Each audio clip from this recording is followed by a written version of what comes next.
Assalamualaikum warahmatullahi wabarakatuh. Perkenalkan, nama saya Ventia Agustin dengan NIM 1850401019 dari kelompok 10 akan mempresentasikan tentang aspek bisnis di bidang teknologi informasi. B. Kontrak kerja. Kontrak kerja adalah suatu bentuk perjanjian kerja antara karyawan dan perusahaan. Isi dari kontrak kerja adalah hak dan kewajiban karyawan dan perusahaan selama terikat hubungan kerja yang ditandai dengan penandatanganan kontrak kerja tersebut oleh pimpinan perusahaan dan karyawan. 1. Masa percobaan.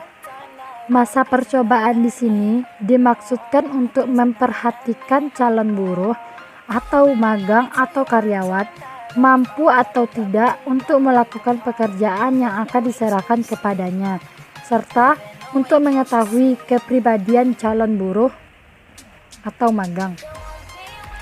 Yang kedua, yang dapat membuat perjanjian kerja.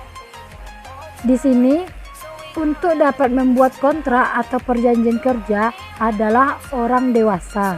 Yang ketiga, bentuk perjanjian kerja. Bentuk dari perjanjian kerja untuk waktu tertentu berbeda dengan perjanjian kerja untuk waktu tidak tertentu. Selanjutnya masuk ke dalam poin keempat, yaitu isi perjanjian kerja. Pada pokoknya isi dari perjanjian kerja tidak dilarang oleh peraturan perundang-undangan atau tidak bertentangan dengan ketertiban atau kesusilaan. Dalam praktek, pada umumnya isi perjanjian kerja biasanya mengenai besarnya upah, macam pekerjaan, dan jangka waktunya. Kelima, jangka waktu perjanjian kerja untuk waktu tertentu. Dalam perjanjian kerja untuk waktu tertentu yang didasarkan atas jangka waktu tertentu dapat diadakan paling lama 2 tahun dan dapat diperpanjang hanya 1 kali saja dengan waktu yang sama, tetapi paling lama 1 tahun. Untuk mengadakan perpanjangan, pengusaha harus memberitahukan maksudnya secara tertulis kepada buruh selambat-lambatnya 7 hari sebelum perjanjian kerja untuk waktu tertentu tersebut berakhir. Perjanjian kerja untuk waktu tertentu yang didasarkan atas jangka waktu tertentu dapat diperbaharui hanya 1 kali saja, dan pembaharuan tersebut baru dapat diadakan setelah 21 hari dan berakhirnya perjanjian kerja untuk waktu tertentu tersebut.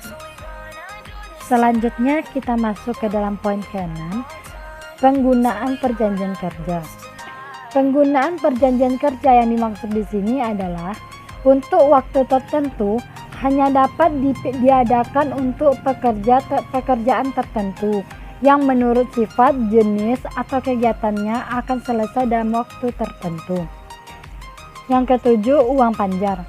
Jika pada satu pembuatan perjanjian kerja diberikan oleh majikan dan diterima oleh buruh uang panjar, maka pihak manapun tidak berwenang membatalkan kontrak perjanjian kerja itu dengan jalan tidak meminta kembali atau mengembalikan uang panjar. Terdapat dalam pasal 1601 KUH Perdata. Meskipun uang panjar dikembalikan atau dianggap telah hilang, perjanjian kerja tetap ada. Selanjutnya kita masuk ke dalam contoh bentuk draft kontrak kerja untuk proyek IT. Nah, di sini di dalam slide ini saya mengambil contoh surat perjanjian kontrak kerja di bidang servis dan perawatan komputer seperti yang terlihat di dalam slide video saya ini. Teman-teman bisa melihat seperti apa bentuk surat perjanjian dan kontrak kerja tersebut di dalam video saya ini. Sekian yang dapat saya sampaikan di dalam video saya kali ini. Semoga apa yang saya sampaikan dapat bermanfaat untuk teman-teman semuanya. Terima kasih. Assalamualaikum warahmatullahi wabarakatuh.